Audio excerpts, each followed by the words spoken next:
All Pro Health Staffing announced its immediate healthcare opening in Queens, New York and Nassau County. Why choose All Pro? Because we're simply the best. We're a company for nurses, by nurses. Join All Pro Health Staffing as an RN manager, RN supervisor, CNA, or LPN. We want what you want, and that is great pay and respect. With full-time position with flexible shift and great pay. Make a meaningful difference in healthcare.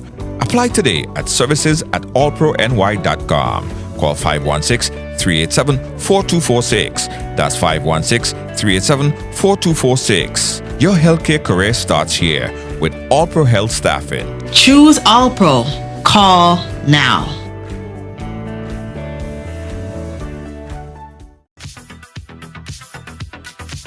Yeah.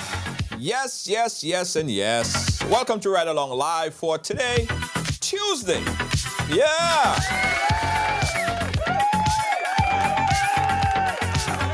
Yeah, man. Welcome to Tuesday.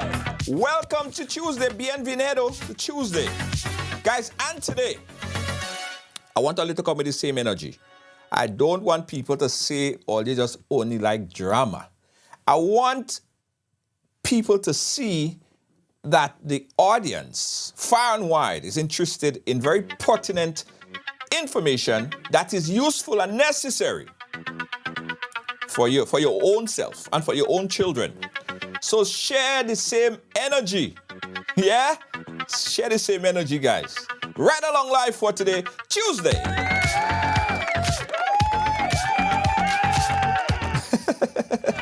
Where's my GBS? No, that's SAS. That's a SAS tie, by the way. It's a SAS, St. Andrews Anglican Secondary School. Thank you very much. Nothing against GBSS, though. But this is a SAS tie, okay? And I'm going to be chatting with a fellow SAS student as well. No, Minister of Education. He's here with us. Got a lot to talk about. A whole lot to talk about. Yes, I'm happy. Interesting conversation, guys. Today I titled this one Transforming Education because there have been a lot that have been happening over the year plus, right? A little over a year in education. And David Andrew have been working very, very hard, diligently, very, very hard in assuring that a lot of these things, especially an increase and enhancement, upward mobility, just great things happen in education as Minister of Education. One of the hardest working ministers of education they have been. He's here with us and we're going to chat. Also, guys, I want to take this opportunity to invite parents, right? Parents, you may have questions pertaining to your child's schooling or pertaining to anything relating to your school for your child, right? Universal high school, whatever it is, primary school, all of the items that we're going to be touching on today, I'm going to give you guys an opportunity to call in and ask your Minister of Education. Granted, he's not here every day, right? And he's a very busy man. So this is your opportunity to chat live with him. We are live right now. Let's go right now and introduce and welcome my friend. Happy to call him my friend. We went to the St. Andrews Anglican Secondary School together. Where's your tie, Minister? Where's your tie? Well, I think, Junior, in this portfolio, my tie is carried in my heart, but I have to represent all the schools on the island. So you see, I got you. How you doing, man? I am doing very well, thank you. Good evening. And I'm keeping the important things important. I'm focusing on what's important and aiming at the important targets and shooting them. And I'm very delighted to be in that space. Yeah. So today we title this conversation Transforming Education. And you are the helm of the Ministry of Education. Mm-hmm. How has your government or the government that you are part of able to transform education? What has been done? What has been done to transform education here in Grenada? Right. Well, again, thank you. And thank you to all of the followers of this program, viewers, listeners. This government has been able to, we've prioritized education as one of the key areas of focus in transforming our country. In fact, at our strategic meeting last year, we determined health and education among the two top priorities. And so you notice budgetary allocation has been heightened for education. A lot of emphasis is being placed, and we believe if we have the expenditure in education upfront, it would spare us having to spend it in correctional facilities and remediation centers and in the prisons.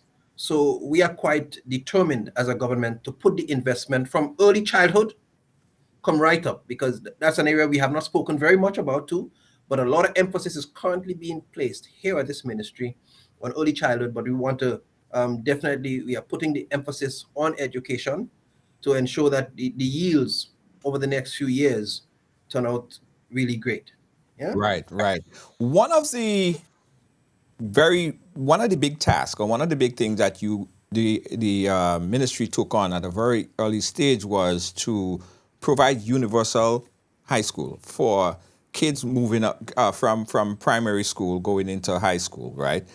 At first, initially, you got a lot of pushback because people are saying that you are taking kids that was not even successful in the common entrance exam, and just basically bringing them into high school and not knowing if they might be at the level already for high school. How is that working out? It's working out fantastically. In fact, most of the parents I meet, they're all in high praise. They're very happy. Some of them say to me, Minister, that's one of the best things you could do, because it preserves their children's the psychosocial trauma that many of them face. Some students face exam anxiety, for instance. Right. And on the day of an exam, they just perform poorly. They freeze up. And some people are a little later bloomers. But we are confident that with the correct support, all students can make it. Interestingly, Junior, many of the same students that we ordinarily leave back and say they're not fit, several of them could easily fall through the cracks, as we've seen over the years. And then we expect those persons to be the greatest builders. We rely on them to be our bus drivers, to average the corners well, and to know the braking distance to be able to appropriately stop with ease and comfort. So why then do we at that point stigmatize them and relegate them to a position as if they're not capable? And we believe if we support them well, all of them, they have varying intelligences, and if we support them well as skillful educators, they can all realize their full potential. And that's what this is all about, giving everybody equal access with the correct support. It's working out well. Prior to having, and let me make it clear, it's not that there's a huge quantity of students who suffer that fate. Of the almost 2,000 students writing the exam, there were just about 70 students that didn't get that mark. Right. And what we did prior to sending them into school last September, or September this month, earlier this term, Yes. we had a summer program for them entitled Pathways to Success. And that included support in literacy, in numeracy, guidance and counseling, self-work, and a number of other areas which we felt were going to be beneficial to their readiness to get into secondary school. Now, after that was finished, in fact, we got very high reviews for that. And not only were those students present, but other students who had performed above the expected pass mark, they too joined in. Right. They too were happy to benefit from the tutoring and the support that was given. But further, now that school is reopened, there's a continuation of that program of support, where in twice weekly 1-hour sessions, we Right. continue to provide support to that bundle of students and others who might be interested in the areas of literacy, numeracy, self-worth, psychosocial support, guidance and counseling, and those areas, to ensure that those students continue to perform well. And Right. from all indications, that's going very well. What about students who are not at the level yet, educationally? Like some students that are at that grade, but they still cannot read. Right. What kind of assistance has been done to help them forge ahead? Well, the literacy persons, the specialists, because the persons who assist us with literacy are mostly literacy specialists. In some cases, they will work with individual learning plans. If they're not captured by the general programs that are prepared, the expectation is that they will assist with making special learning plans, special support, even in the mainstream, as far as is possible. Yeah? But ultimately, Junior, the answer to that question is really in dealing with the issues lower down in education, in the early stages, to make sure every child that comes from early childhood education departments come with the word readiness, word attack, the phonetic skills, and the base to decode, to eventually read, and all of that. And once that, and we are paying good attention to that as we speak. Right. So it's our intention that ultimately we'll be able to deal with that from that level onward.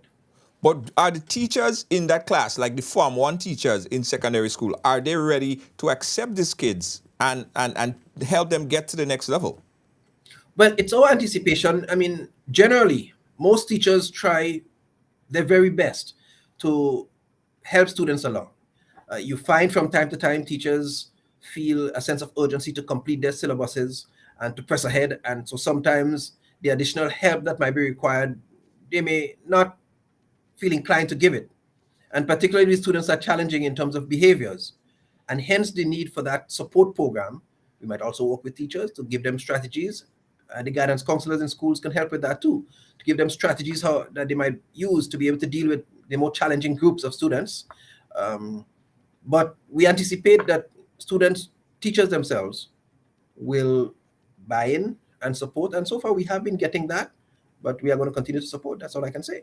What about additional training? Would they need additional training, or did they receive additional training for the anticipated incoming student that may not be able to meet that mark, especially may not be able to read or just the basic stuff and enter in high school? Well, we can have we'll have ongoing consultation with Right. those teachers. And let me say too, once a teacher is trained, and a significant percentage of our teachers in the system are trained, many of them in education, many of them as a qualified teacher. And once you have this degree of certification, there is already a foundation in the principles and theories of learning, human behavior, classroom management. All these are topics, even differentiated instruction, which forms the basis of the multi-grade teaching that people have talked a lot about, which forms the basis of using different instructional strategies and methods to appeal to the different intelligences that people have and the different learning styles. So Right. teachers come, once they're trained, they have a bit of that. Over time, sometimes they forget it, or they get into practices that, don't allow them to always use it. But this opportunity is one that allows them to refresh it and bring it back into attention. And with the support of these persons who can continuously and continually remind them and say, this is happening with this student. Can you do this in this class? Can you allow that to happen in your session? I think that kind of collaboration is definitely going to help them. We got a caller on the line here. Again, guys, this is your program for the parents that have questions. This is your opportunity to ask. We got a caller on the line. Caller, where are you calling us from? I'm calling from Canada. You hear me clearly? Clearly. Go ahead, Canada. Good afternoon, Junior. Good afternoon, Minister of Education. Good It's a afternoon. pleasure for you. It's a pleasure for you to be on such program like this, reaching Grenadians near and far. Okay. I just want to stray a little bit of your discussion. I do listening to you, and I applaud you for every effort you're taking to make the lives of our future generation more educative. Okay. Unfortunately, I'm following a situation that took place in GBSS over the weekend, and I personally, as a Grenadian, I am not happy with it. Okay. I would suggest that when people are coming from abroad to do anything like this, they should be vetted and they should be issued a permit. We, the people, Grenadians abroad, Junior can attest to this. Everything that has to be done in the country where we are, they vet us, they go inside, they dig deep all inside our bellies to make sure that we are permitted to do such. And I think when foreigners is coming to Grenada to do certain things, they should be vetted and issue a permit. And the school is not the place for this. Do not allow and accept activities like this to take place in a school. It is wrong. For example, if you have a vehicle and you need gas for your vehicle, you go to the gas station to get your gas. You need a shirt, you go to the store to get your shirt. You have some spiritual work to do, go to the church and do Right. it. Right. Set laws in place and Yes. fix these things, Minister. Protect our students Yeah. at all This is costs absolutely a topic that and do I not had. accept that anymore. Yes. This That's is my contribution. no. Thank you, caller. We appreciate you. This is a question that I definitely had to ask the minister. We'd have gotten to that, but since you jumpstart a bit, we could, if deal with Not it a now. problem. Not a problem. So thank you very much, caller. Indeed, I think there is a need for tighter regulations in some respects in terms of the persons we allow to get in and vetting and all of that. So we take that. But allow me to say there are regulations for the use of schools, which in some measure weren't fully followed in this case, and led to less than ideal outcomes. But it's not, you see, religious organizations, churches in particular, a group, I think our society, as a Christian society, we have come to appreciate and accept groupings that profess Christianity, that profess religious faith, because we are basically a people of faith in our culture. And it's not uncommon that Good afternoon. organizations Hold on one second. can get permission from time to time to use a school. As to whether or not the drill down would normally be done, normally it isn't, because there's a certain degree of trust that for religious activities, spiritual activities, which we all welcome in our culture, that there's an expectation it's going to be uplifting and not something that would create the kind of stir that I think this one did. But we take your point, ma'am, and that there could be need for deeper scrutiny and tighter regulation, but there are standard operating procedures for getting the permission to use a school and that kind of stuff, which in this case wasn't quite followed the way it ought to have been. Right. I want to go back a bit, and that was diverted a bit. The caller jumped the gun a bit on us. I know I definitely wanted to ask about that, but I want to go back to universal education. Yes. Right.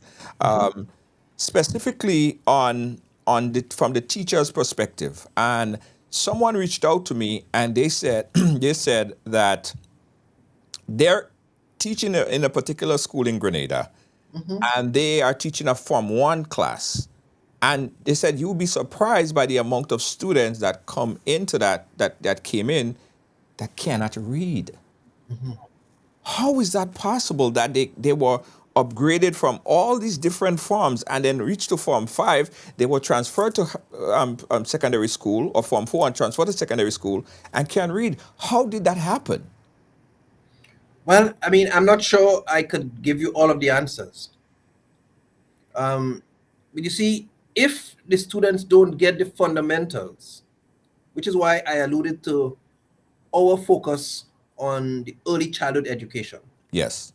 if we don't get it right there, we would always be playing catch up down the road, trying to fix it.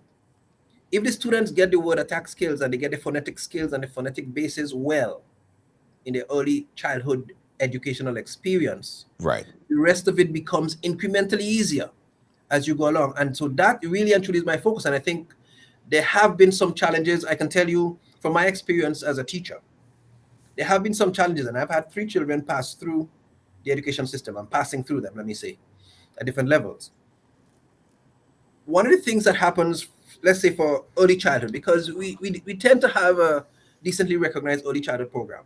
Right. We follow the high school program, there are routines, there's a student-led pace of education where students have their centers and their corners, the various interests are peaked, and they can do the various things they're interested in at the preschool level.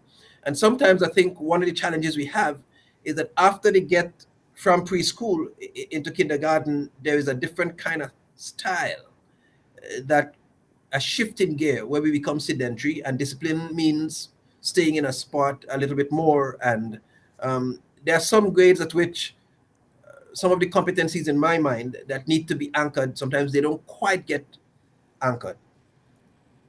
But it's not an attempt to blame any level of the system, Right. but I'm just pointing out from my observation as a teacher and observation of my children having passed through the system.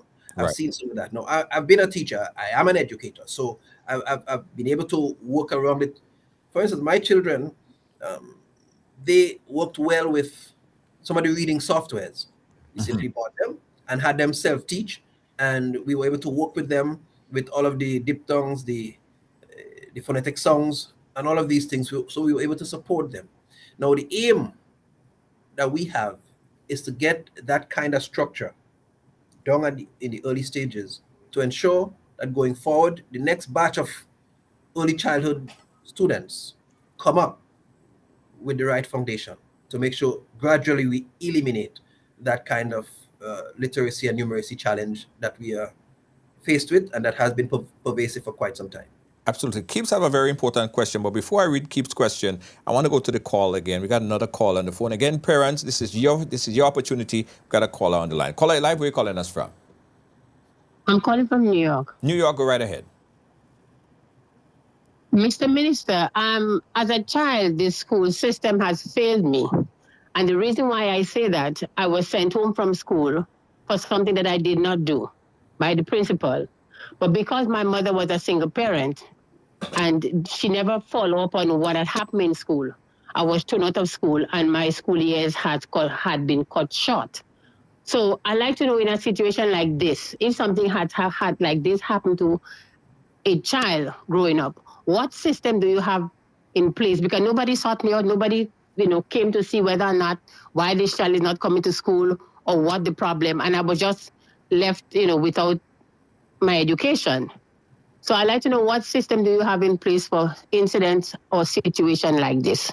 Right. So let me start by apologizing. I mean, it's many days on, many years on maybe, but I still want to apologize for having some educator cut your educational experience short.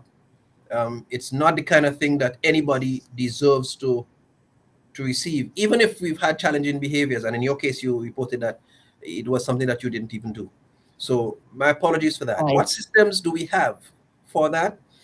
One, we have legislation.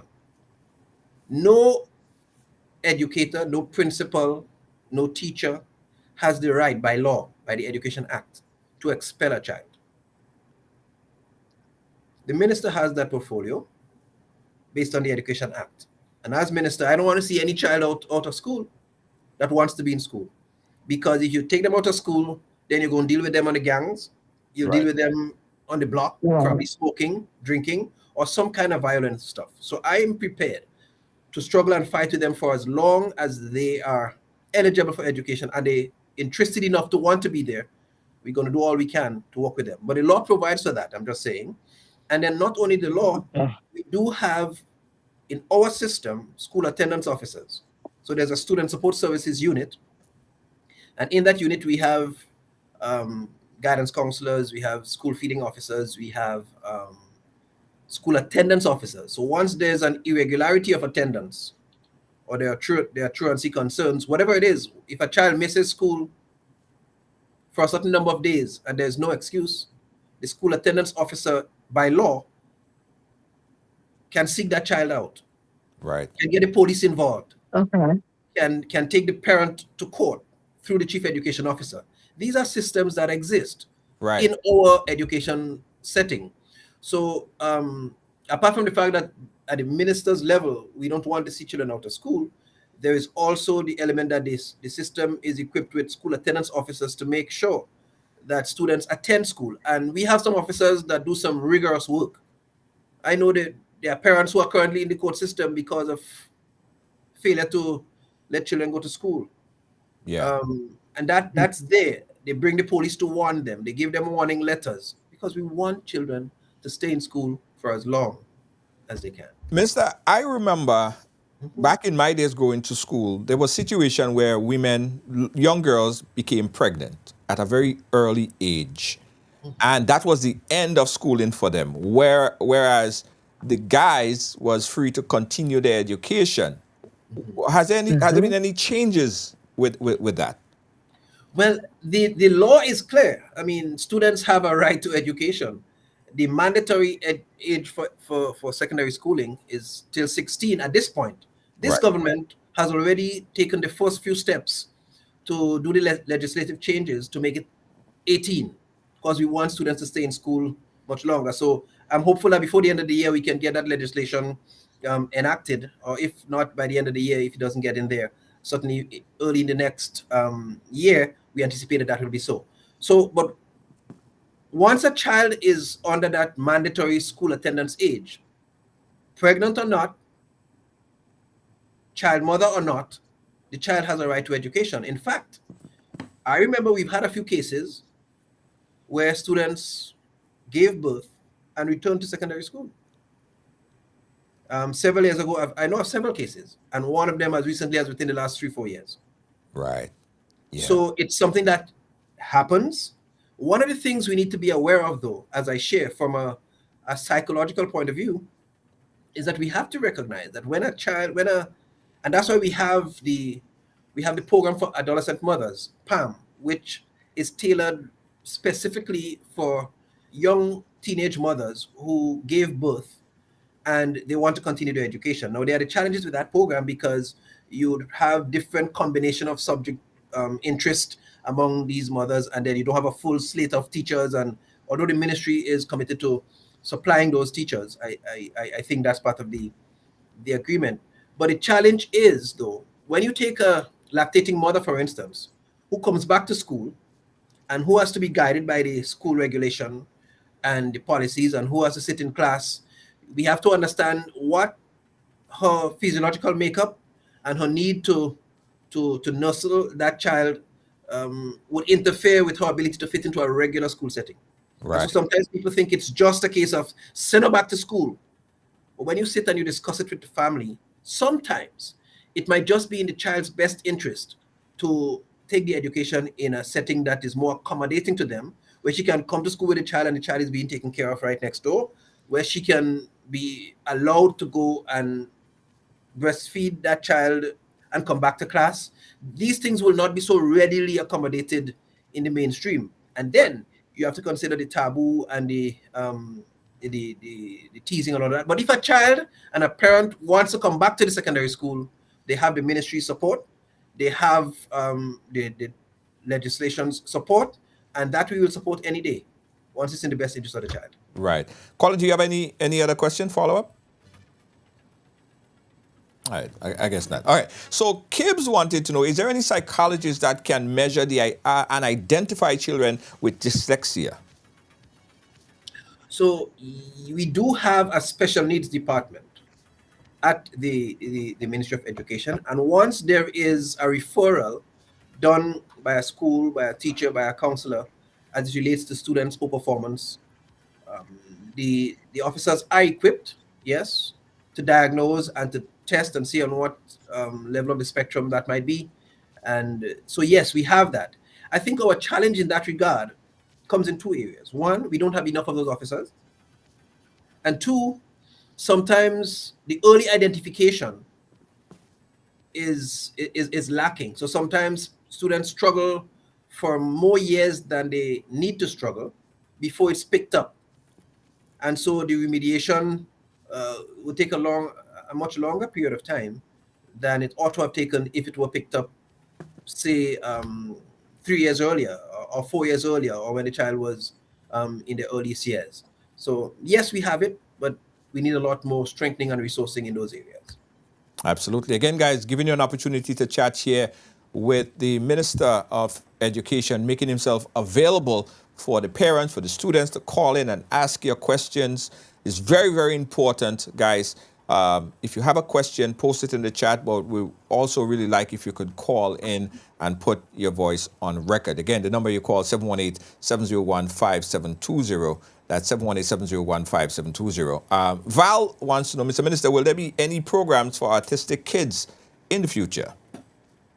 Well, we are currently strengthening our special needs department. Well, at one time it was just a couple of officers we had. We have now made recommendations to have 3 or 4 more officers join the department. And obviously that will strengthen and increase our capacity to deliver services to that grouping. And we do take the Autism Day and we do celebrate these things. But I think, like the previous comment I made, there is still need for strengthening and further resourcing there.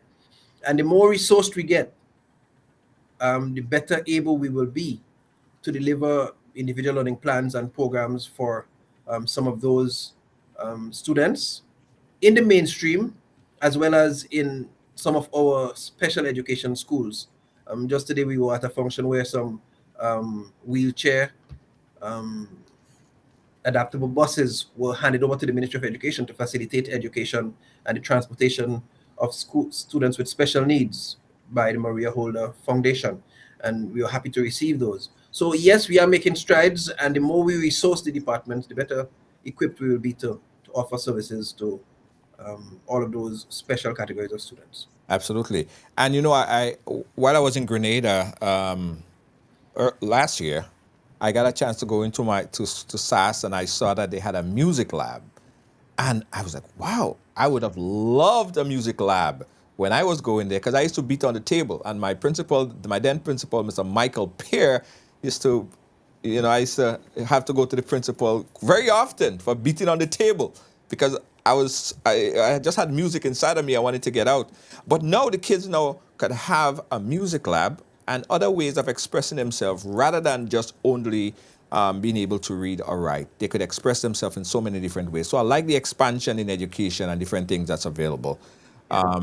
We have a question here. Someone posted this question, and I saw it, something about, is there such a thing as autistic children reverse to the children? No, okay, this question right here. Let me ask this question here. I saw it first. All right. Is there an individual education program available for kids? Yes, in keeping with all that I've said, because once we assess some of those students, recommendations are made for individual learning plans and programs, education programs for those students. Again, we come back to the same thing, because we're talking about a special category of persons. The resourcing is not enough. So we could do more. We will do more the more we are resourced. But once persons are assessed and diagnosed with some condition, there are usually recommendations as to how to go about teaching, what would work with this student, what should and shouldn't be done to help the learning outcomes for that child. So that is there, but we need more resourcing there too. Absolutely, absolutely. And we could even talk about some ways in which we could even do some sort of program. I would be happy to host a program here to gain some support for resources for the schools. This is going to be a great thing. I think a lot of people would support that. Let's talk about the removal of fees, right? Because people said removal of fees really, like when you say removal of fees, what fees and how many savings could a parent realize by the removal that was done? Okay, so I want to start at the beginning, because the fees we're talking about is not just the latest one that people seem to remember. In our very first year, we removed the games fee, the lab fee, the security fee, the games fee, lab fee, security fee. There were about 4 or so fees that students were paying. The computer lab fee as well. And in many cases it was $5 or so per term, turning up to be between $25 and $45 a term. And the Ministry of Education decided that if we're moving towards free education, these fees must be removed. And so that was the first phase of removal of the fees at the primary and the secondary levels. And along with the removal of those fees was the introduction of a subvention for the first time to pre-primary school, unattached pre-primary schools. In other words, the ministry was giving a sum of money to the pre-primary schools because we understand how important pre-primary education is. That's the foundation, and if we get it right, everything else becomes easier up the road. So there was that. And then, so you're talking about between 45 to probably $150 being saved a year. You might find that small, but yes, there are some people who couldn't pay it, and so the government pays that into the school. Because the school is without those fees, the government pays that so that it covers that cost for the students. Now, in more recent times, we've talked about the free tuition policy, where the government has taken a position to increase students' access to higher learning, to higher education, Right. and to increased skill, so that persons going to TAMCC from secondary school who haven't gone there before, and Yeah. persons going to NULO, which is another of the premier skills-based centers across the island. These persons would have to pay no tuition. Yeah, but the pushback is I heard Dr. Kit Mitchell spoke on that, and probably you could address that now, where it was said that you're saying free, but is it really free? Because what about all the other things that included in free in education, like transportation and all this other stuff? So is it really free? That was one of the comments that was made. Right. What So we were clear in saying it's a free tuition policy. Right. But even for the critics who say, is it really free? I mean, the former administration, they were in office for the better part of the last 30 years. And somehow they did not see it fit to take away nationally that fee. Call it what you want, ask if it's free or not, but they did not see the need to remove it. Because we have prioritized education as a government, we have chosen to move in that direction.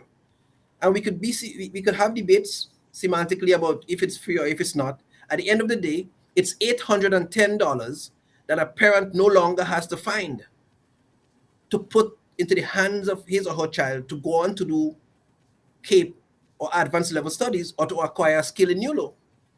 And so I'm quite clear.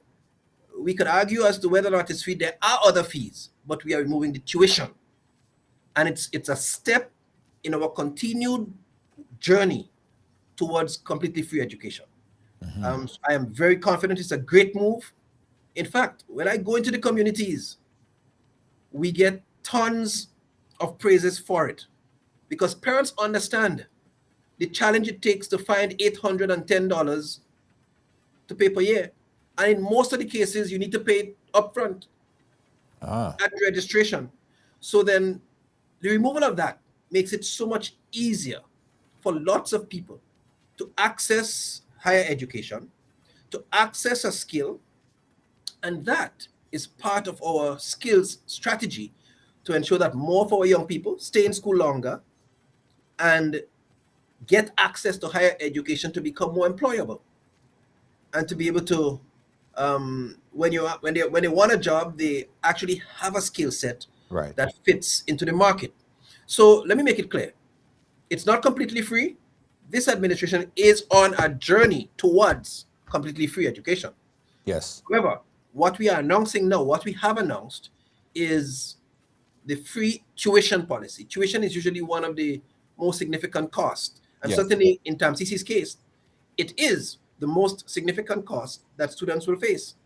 So they may still have to pay $100 registration, or they might have to pay for their badges or their ID cards. Or transportation.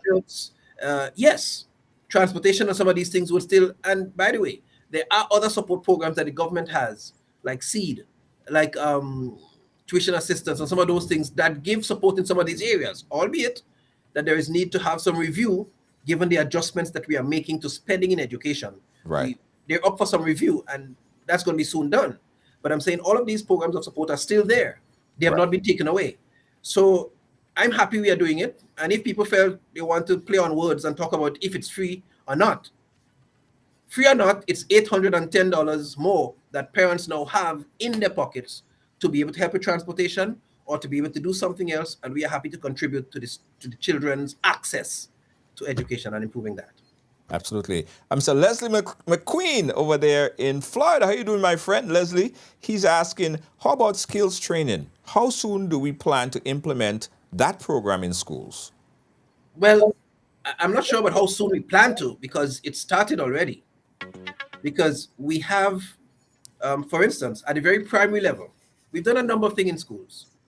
We had a TVET policy and a TVET strategy approved by the cabinet. That was since April or May this year. And we have enacted several or a few elements of that TVET strategy.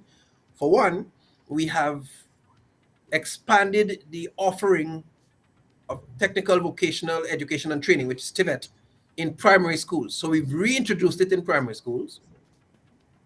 And so now all primary schools have access to some degree of initiation into skills at the primary level. Yeah.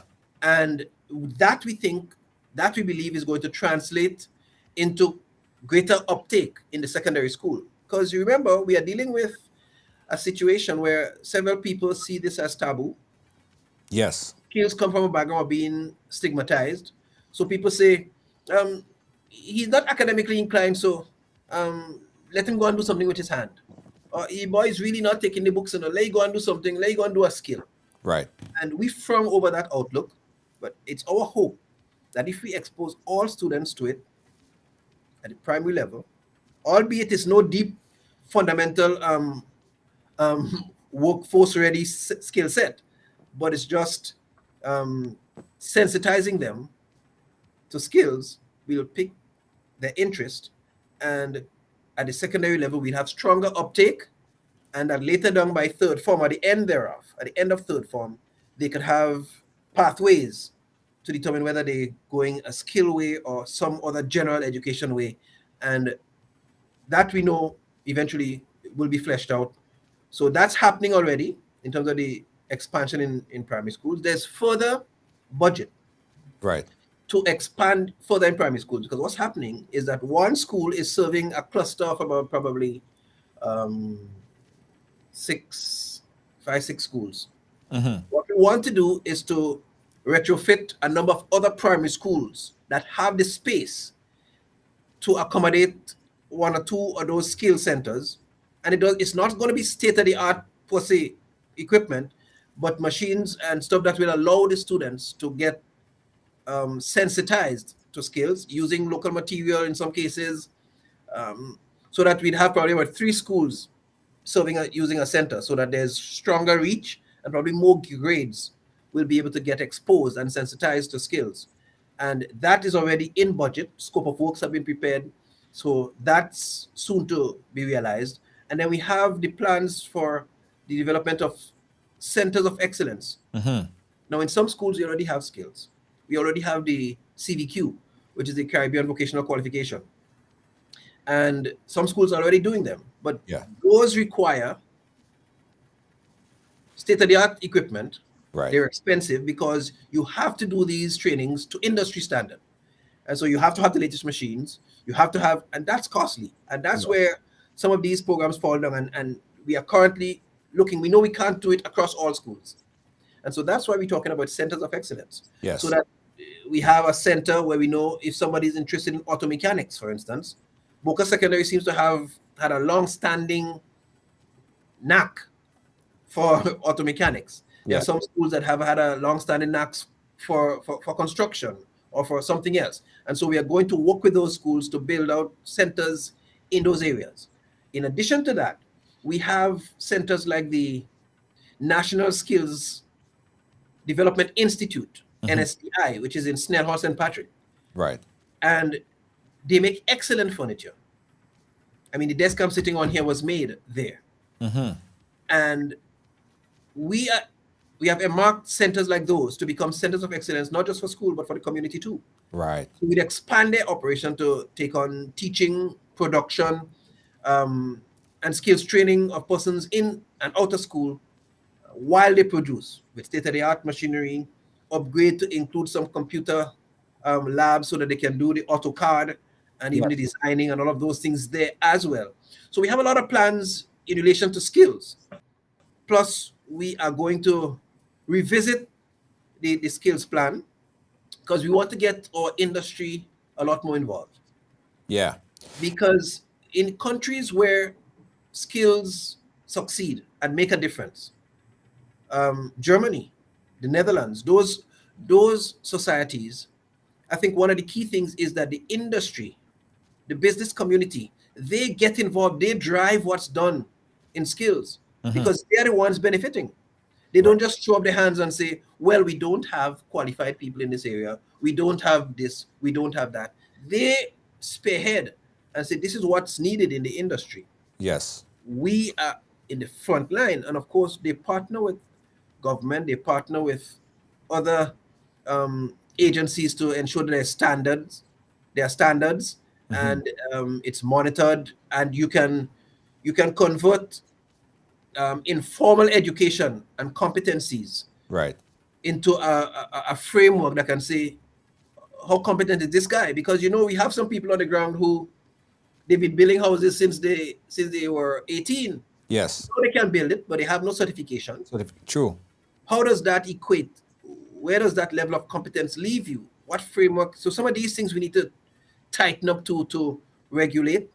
But so there's a need for ongoing conversation as we flesh out our TVET policy. And bear in mind, the successful societies with TVET, they've had a long history, sometimes in some cases over 100 years of working with TVET. We are only 50 years old soon as a nation, let alone the TVET part of it. And then, so there's always need for ongoing conversation, but I'm sure if we take that approach and we continue talking about skills, the way we are engaging it as a government and as a ministry, we are going to see significant reduction in our unemployment because the skills training must respond to what the workforce requirements are. Yeah, because although people talk about the high level of unemployment, right? But still, I heard the Prime Minister or someone in the Ministry of Labor speaking, yet there are so many work permits that have to be issued from people outside to come in to do the work. So that means that the skill level doesn't exist, but that doesn't mean that they're not the jobs available. But if there are people to do the work, then they'll get the job. Obviously, they don't have the skills Yeah, to do it. I think that's a significant lack. I mean, it's probably a bit more complicated than that, but I'm certain that's a huge contributor. The skill sets lack at some of the higher levels in particular. Yeah. For instance, I mean, over the years, you've had lots of little training programs, I would say, in many different places. But you see everybody running around with a certification at CVQ1 Right. or CVQ2. And then who will be the people who have the CVQs 3 and 4 that will take you to the higher levels? That's lacking. And so when we have a serious project, even in construction, and you have the finer end finishes, you have problems. Yeah. And so we have to address that from a very strategic point of view.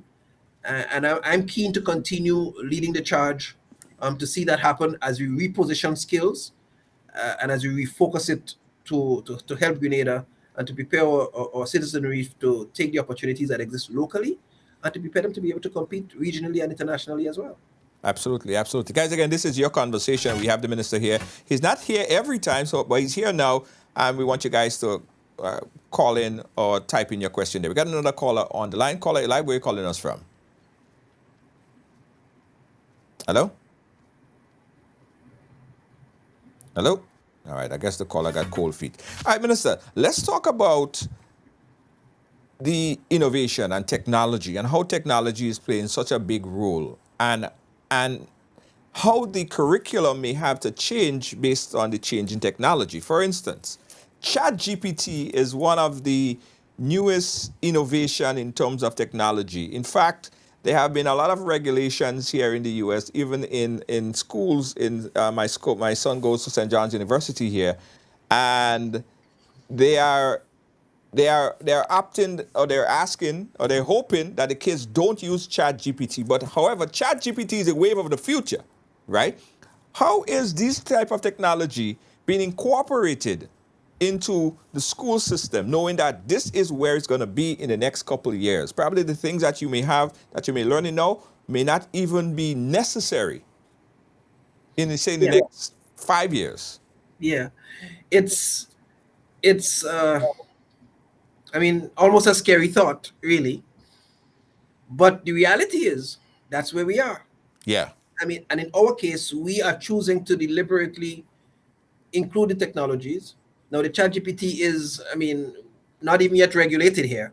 Not right. Um, so we need to get that conversation going at some point. Yes. I know lecturers are still always concerned about whether or not students are plagiarizing, and if they're just taking things wholesale from, and they do some word search screening and whatever, turn it in and whoever else. But even those things can be overridden. I'm learning from some folks. But in our case, I think we are embracing the technologies. Right. For instance, we have introduced coding Yes. in schools because we recognize the future of employment lies in many of the technologies.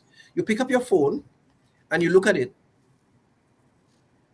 Everything you see on it is some application developed based on coding and all of those, technologies. Yes. So the coding sets the foundation for a lot of that. And it's one of several of the other technologies that we are focusing. So we have already engaged a partner. We have a memorandum of understanding. And even I think a contract recently signed to deliver coding to schools at different levels, beginners, intermediate, advanced, through clubs. We are also engaging other persons who are interested in providing various technologies in school. We are integrating the foundations for some of these very technologies, that like the coding, like problem solving. Yes. So we've done serious training. Our IT department has done some training already with IT teachers to ensure that the underpinnings of problem solving, which forms the basis for all the algorithms and whatever you have to use down the road to be able to do and develop the codes and all of that, that is taught, and the logic and the reasoning. So we are integrating it with a clear expectation that it will yield persons who are better ready, better able to embrace the opportunities that exist in the world of technology going forward. And especially history, right? Because when we went to school, I was learning about Columbus ships. I know it by heart now. I never had to use that ever in life. What about Grenadian history? What about Caribbean history? What move has been done to teach Caribbean history? That you could is a value. It's a value. You could be a historian. You could be a Caribbean historian. I went to Africa and I had someone taking me wrong there. They're a historian. They're getting paid for it. How are we capitalizing on Caribbean history and Grenadian history? Right. Well, I think we have had Caribbean history being taught for a number of years now, I think, at secondary school level. So I was a student of West Indian history. Right. I was passionate about it. I mean, my colleagues and I would argue about historical events, the Bay of Pigs, and all the issues, the Cuban embargo, and all the issues, like if it were some heated, controversial matter. Yeah. I liked history that much. I even got a distinction in it, as far as I remember. But when I think over the years, people started losing interest in history and referring to it as dead man science, referring to it as things of the past. And probably in some cases, people did not want to remember. But I think that's bad. In our case, though, I'm happy that we are making deliberate strides in teaching Grenadian history. Grenadian history. For the first time Yeah. in our lower primary, in our upper primary and lower secondary, Grenadian history will be taught. I'm very, very happy to be the Minister for Education when this is happening. Now Because- that is good. Yes. Oh, Yeah, yes. that's good. Because between me and you, I'm starting a new business in Grenada. And Right. I need someone to teach or to tell people, articulate about Grenadian history. So over time, that's beneficial to me. More of that is good for me, for the business, because a long-term business that I'm starting, that's beneficial to me. So I'm happy to hear that. Yeah. So we've had the book written by a Grenadian author, Dr. Nicole Dow, historian associated with the Open Campus of the West University of the West Indies here. Uh, and when you investigate the material, it's very interactive, it's insightful, it gets people to think and to relate the historical events to their own current life circumstances. It's very interactive. And so when went through it, I was very, very happy. And not only is the book good, but it was reviewed by our history and social sciences curriculum officers at the Ministry of Education. So we are very pleased, and it has been launched and introduced in schools a couple of weeks ago this school term. Very, Nice. very proud of that. And we think that's going to yield benefits in creating people and citizenry who understand what it means to be a Grenadian, Right. who understand what the struggles were, who understand that years ago we didn't have adult suffrage and we couldn't vote. Vote, yeah. Understand that there was a time that our forefathers took straps across their back for the freedoms that we enjoy. Who Yeah. understand that what we seem to think is common now and just routine, somebody sweat for it. Somebody Yes. worked hard for it. The True. very history that we shook, the revolution, the Gary, the independence, all of these things, and we think it's going to bring a greater spirit of nationalism across our country. Nice, nice, nice. Well, another very important aspect that I hope that gets some focus is foreign language, and especially in primary schools. Because I love Spanish in secondary school. I'm like, why didn't they teach me that so I'll be more prepared for it when I get to secondary school? How is that? Is that a vision of the transforming education? Oh, certainly it is. Well, I must confess, I am a former modern language teacher. En Okay. fait, j'étais prof de français. J'ai enseigné le français pendant longtemps, right? Okay. So Whatever you said. I, I used to be a French teacher, so I was a Yeah, modern I language know. teacher. So Yes. I taught French. I always have a bias for languages because once you have a foreign language, Yes. it doubles, triples your opportunities just like that. Now, Absolutely. let me before I answer this substantive question you asked, let me just say, in my own case, I have some of my most fascinating experiences. I have had them simply because of my second language. So Nice. psychology is my major. I'm a trained psychologist, yes, educator as well. Yes. But when Haiti had their devastating earthquake in 2010, I was able to go there as a little Grenadian from the Bacaladigue Yeah.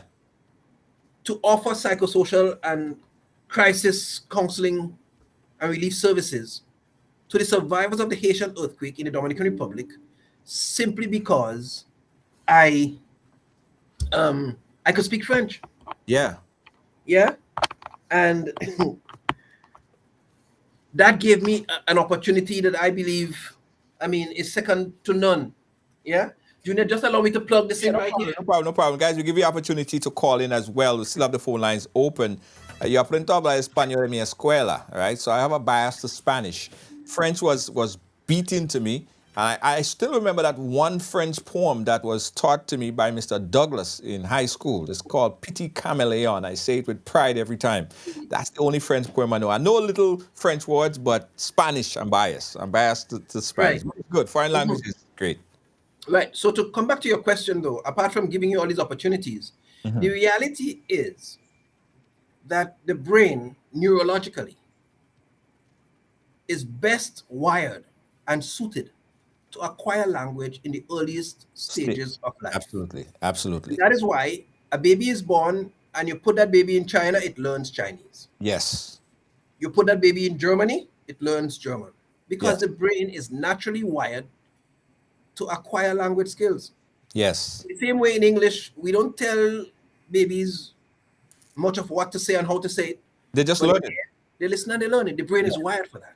Yes. And so I think we make a huge mistake when we allow our children to come through all of primary school, get to do the 11 plus exams, get on to secondary school, and then we introduce Spanish and French to them Yeah. and expect them to do well and to acquire competence in the languages by the time they reach Form 5. It's kind of unfair. True. So, given my background and given our awareness of what the theories say, Chomsky and all those guys who talk about language acquisition, we are clear that if we can get more and more foreign languages introduced at the primary level, there's going to be stronger uptake. And for a country like Grenada that offers a strong tourism product that depends on visitors that speak different languages, Absolutely. I mean, that could be so beneficial. I Yes. used to do tour guiding too. And the money I got from tour guiding on the side used to pay more than I got when I served as the chief education officer. Wow. Yeah. No, without a doubt, second language. And you said it so right. Even if you learn the conjugation of verbs in primary school, you'll be better able and prepared. So when you get in secondary school, you understand that fundamental already. Because I used to teach my son the fundamental of foreign language. You know, you learn the verb, you learn the conjugation. You basically 50% already successful in speaking the language. You just have to learn some vocabularies and you're good. But you learn one verb, you learn all the different, you know, 2A, ELA, all of that stuff. You already learned so many words already. So the verb and the vocabularies and you there. And if that was taught to me back in high school, I think I would be much better at it. So that's a good initiative by teaching that in primary school. Yeah. That is great. I'm happy to hear that. That is even a foresight of yours. Very much so. And so what we're looking at right now, it's in selected schools. We are monitoring, evaluating. We know the challenge for these programs would normally be sustainability. Because we have a certain number of teachers we can have. And so we have to watch what are the best models for sustainable delivery of language. I mean, we can talk about music and some of the other things too, and wire bending and some of the other cultural things that we want to do in a Absolutely. similar modality. But so we have to look at sustainability and how we get it to continue without disrupting the imposed upon limits in terms of numbers and ceilings and all of that. Yes. But I'm clear we are in the right direction as far as introducing the language in the Nice, private nice. school is concerned. And I know we're short on time, but I want to get into the psychological support, not only for students, but also for teachers. Because I think that teachers do a lot. Teachers go through a lot, and not a lot has been really focused on their psychological assistance, students as well. So speak to us about that, psychological support for both teachers and students. Right. So I think I mentioned earlier that we have a student support services unit. Now that unit is a unit that comprises of counselors, so guidance counselors, who are responsible for doing all of the guidance sessions and providing individual counseling, group counseling sessions for students in schools. Now, by the collective agreement with the Union of Teachers here, these counselors also provide services to teachers who might want it, who might need it. So that's available. And so they do career guidance, they do guidance in personal and social development, they do academic guidance. So all of these things are covered as part of the guidance and counseling program and approach that the guidance counselors deliver in our schools. So that's available. And interestingly, for a long time, we've had several schools not having counselors. Yes. So as far back as 2014, I know there are schools that didn't have. People retired since 2014, Wow. and we made repeated requests, and they wouldn't come. But we are in the final stages, and I expect either by the end of this month or within the first half of next month, the officers to be in place in the schools to once more have a counselor in all of the schools, at least one counselor. In some cases, we need to do more based on the ratios. We're still far from the ratios, Yeah. but at least we'd have one in every school and eventually work to normalize the ratio. But again, there's always the number. There's always the issue of scarcity. And so Yes. a lot more growth has to happen for us to be able to take on more.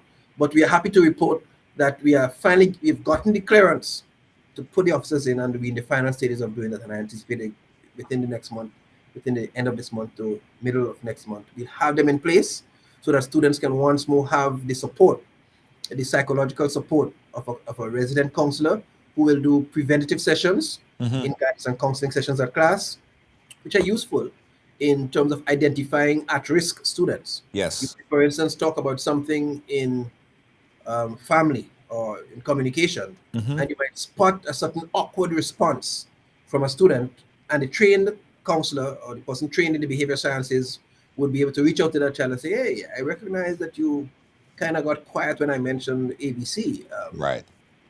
You want to talk about that?"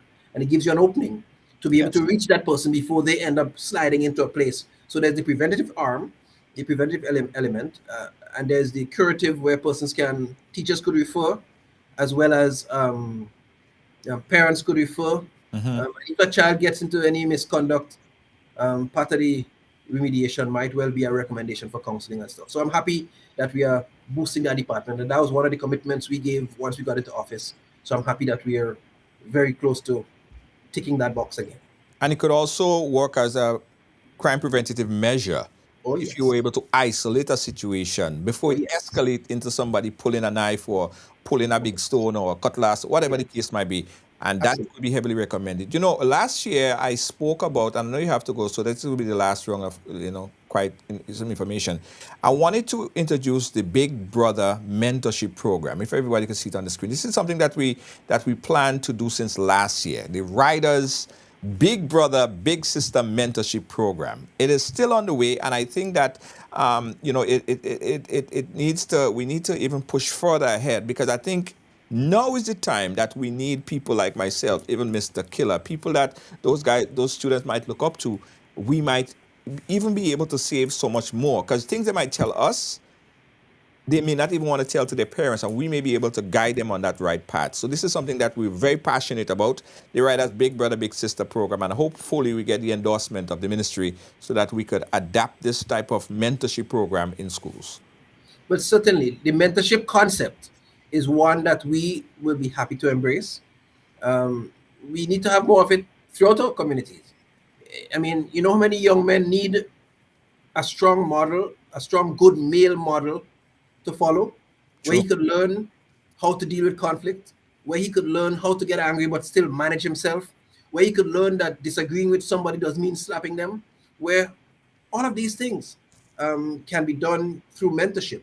And if you feel like you belong with somebody, you feel a part of something, you feel loved and appreciated, and all of these things come into the mentorship experience. So we'll be happy to discuss with you, collaborate with you, and in fact, any entity that we can reliably count on to meaningfully put forward a program like that. Yeah. Absolutely, absolutely. That amongst other things, we are. I know I spoke to you last year about we doing some sort of debate. We want to do some type of regional debate where we have participants from school in Grenada, schools in Jamaica, across the region. We'll be giving amazing prizes. So we want to get some of the schools prepared, because we're in second gear in terms of putting our riders debate, school inter-school debate, inter-Caribbean school debate in full force, full focus. So I just want to put that in your ear a bit, because we're going to be reaching out for the schools in Grenada to get us ready. And we'd be happy to support that. I mean, it reminds me of my days, because I do remember I did represent Grenada together with, you will know who that is. My teammate was Dr. Francis Martin, France, who's well oh, known in right. Grenada. He and I had to represent Grenada at the Caribbean intercollegiate debate. I remember we had to debate and come up against the Bahamas. I think Wow. we gave a fantastic account of ourselves. The University of the Bahamas, I think we came up against her, and we were college students at the time. We didn't win by scores, but Right. by popular public opinion, Uh-huh. all of the university students, we Right. were the winners, you know. But so I'm happy to hear that, and I think Yeah, people will man. benefit I pa- immensely I from that. popped it in the ears of my Jamaican friends, and they are happy to embrace it as well. The idea is to get all the schools engaged, involved, and ready to have a healthy debate. And I think it would be a bigger picture, because we could see that we could resolve problems during debate. We could we have a difference of opinion, and we don't Yeah, have to fight, right? respectful. Mhm. And that could save wars, diplomacy, and it's okay to have a difference of opinion. We Right. don't have to fight. We don't have to be each other enemies. We just have a different of opinion. I could stand my ground. You stand your ground, and that would be a positive way for the entire, if everybody could embrace that type of way of dealing with problems. So again, we're going to reaching out to the Ministry of Education for the support and endorsement on that. Well, listen, Mr. Minister, thank you so much. I know that your time is short, but you took the whole hour to chat with us, and we really appreciate that. Any last thing you want to say before we wrap up? I'm just excited to be a part of a team that really has a golden opportunity to transform Grenada. It's not the easiest of challenges because several things have been rooted in our psyche in some ways, and several sectors have been, I would say, almost mangled. Yes. But people say we're young. I had a birthday yesterday. I wouldn't tell you what number it was, but people say we're young. But I think God has given us an energy and a foresight and a vision. I think He's placed us here for that purpose, and we are determined to do the absolute best we can to help in transforming. And I'm happy to be a part of this team with this opportunity at this time. Yes. Help transform education, because if education is transformed and people begin to think differently and see themselves as a valuable and valued contributing citizen, skilled and ready to work in our society, Grenada is bound to go forward. Absolutely. I'm happy to be tasked with this responsibility, and I'm happy that you gave me the opportunity to share on your program. It's not often that we get a chance to link up. As you realize, I'm still in office. Yes. I haven't home yet, but some days are like that. So I really thank you for the opportunity to share, and thank all of your callers, those who asked questions, those who commented. Thank you very much for your ideas, your suggestions. We look forward to continued collaboration going forward. Thank you so much, Minister. We'll keep in touch, all right? Yes, sir. Thank you much. Guys, let's take a quick commercial break. I'll be back with some closing words.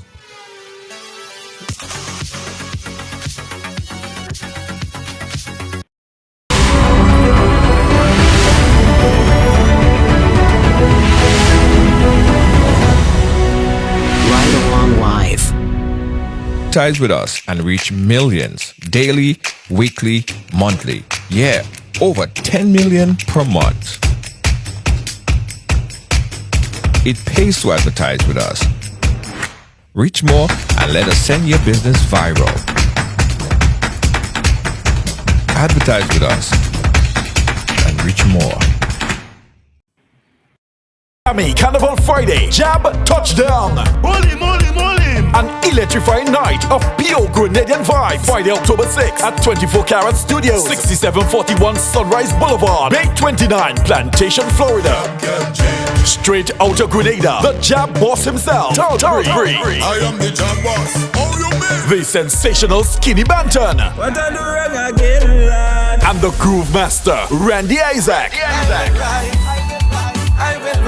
Plus, more artists to be added. Grab your early bird tickets for just $50 online at jabtouchdownmiami.eventbrite.com or call 754-214-1272, 954-471-2484 or 718-666-1110. Showtime midnight. Your DJs coming to shell it, DJ Spy, and straight out of Greens, Jabba, the maddest Jab Touchdown, the ultimate Grenada Jab experience. Miami Carnival Friday, brought to you by the Grenada Cultural Festival Group.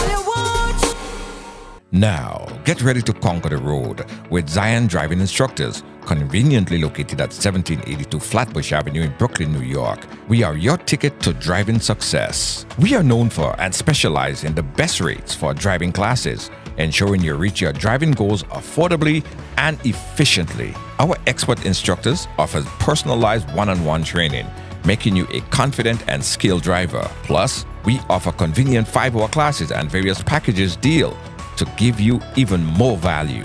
Ready to take the wheel? Call us today at 718-374-5678. That's 718-374-5678. Or visit ZionDrivingInstructors.com. That's ZionDrivingInstructors.com. Zion Driving Instructors, your journey to the open road starts here. Contact us and make your driving dreams a reality.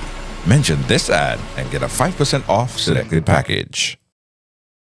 All Pro Health Staffing announced its immediate healthcare opening in Queens, New York and Nassau County. Why choose All Pro? Because we're simply the best. We're a company for nurses, by nurses. Join All Pro Health Staffing as an RN manager RN supervisor, CNA, or LPN. We want what you want, and that is great pay and respect. With full-time position with flexible shift and great pay. Make a meaningful difference in healthcare. Apply today at services@allprony.com. Call 516-387-4246. That's 516-387-4246. Your healthcare career starts here with All Pro Health Staffing. Choose All Pro. Call now.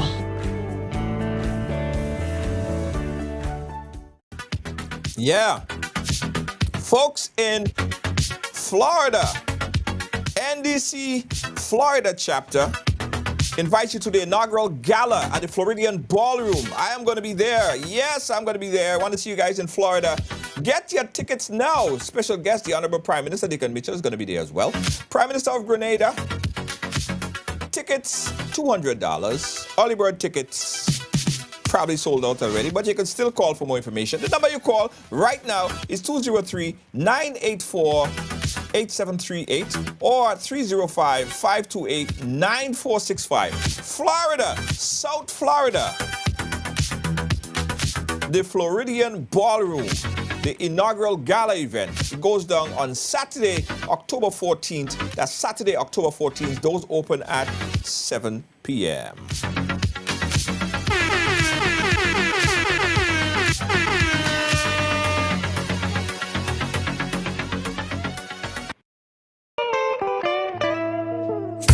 I want you folks to play these 3 games from the NLA. Daily pick 3 cash flow and play with. You will be supporting sports and culture, nation building and our future. So go out and play, folks, make it a must. You will see what the National Lottery is doing for us. When you play pick 3 cash flow and play with, the NLA will support you all the way. Starting September 30th, Monday to Friday, these 3 games will be drawn mid-morning, 9:45 a.m., midday, 12:45 p.m., and evenings, 7:45 p.m. The National Lotteries, supporting sports, culture, and nation building. Sunday money day. The Ministry of Tourism and Economic Development and the Grenada Tourism Authority extend a warm welcome to visitors and returning nationals visiting for Carnival and summer vacation. We do hope you enjoy your stay with us, and we invite you to return with friends and family to celebrate our 50th anniversary of independence on 7th February 2024. Tourism is my business, your business, our business. Yeah.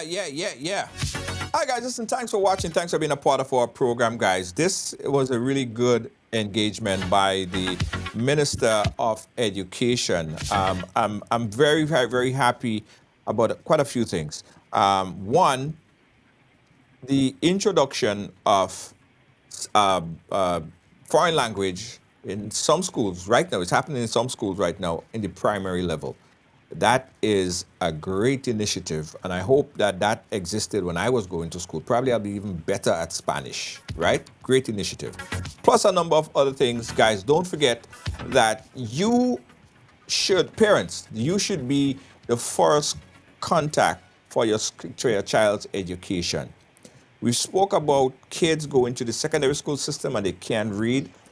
The parents have to take responsibility to a large extent. The parents, you need to be present. You need to be present, right? And yes, the kids will go to school and the teacher will do their job in teaching them, but you are still the primary. You should still think of yourself as the primary. You should be the one that even hold their hand to form the first letter they wrote, right? Parents have to step up. Parents have to step up. And don't just rely on giving your kids an iPad and say, you know what, go and learn from the iPad or go on the internet and do the search. Parents have to be present. So we call on parents to be ever more present in the education of your children. All right? Thanks for watching. Thanks for being a part of the program, guys. We appreciate you. On behalf of all of our production team here at Ride Along Live, to our senior executive producer, my boss, Lois JJ, why I tried to beg for the day off today, but she said, nah, I have to be on call for the whole week. No vacation break for me. Lynn, anyway. She's a good boss. Sometimes she give me a vacation. Sometimes she say, you know, you could go on a little vacation. So I appreciate that. Kibbs, how are you doing? Thank you so much. Kibbs, moderator, taking care of things, making sure that all the information is syndicated. We appreciate you so much. Gail, where are you? Gail, I know you're somewhere there lurking. You're doing the damn thing. You're doing the thing, right? Thank you so much. Don't forget, guys, if you have a business and you want to advertise, Ride Along Live reach over 10 million. Guys, check it now. 10 million. Could you imagine? Per month. A lot of people. Get your business or event promoted, syndicated, and advertised on Ride Along Live. It's all over the place. You can't move without seeing some post, some video, some live on somebody's timeline. Everywhere you turn, we're there. Yeah, we're like salt. We everywhere. We everywhere. Like sugar. Yeah. It just speaks to our dynamic reach and our hard work, right? It just speaks to our coordination to ensure that we concern and in delivering quality production to you, right? We are no see come see and half and drop type of thing. The thing had to be done right. We invest in making sure that the thing done right. Information had to be clear. We invest in ensuring that information is clear, factual, to the point, no hop and drop kind of thing, right? So when you see we put out something, you could take it to the bank. You could take it to the bank. You could cash it. Cash it, C-A-S-H. Okay, get it right. Thank you, guys. See you guys tomorrow. Peace out. Good night.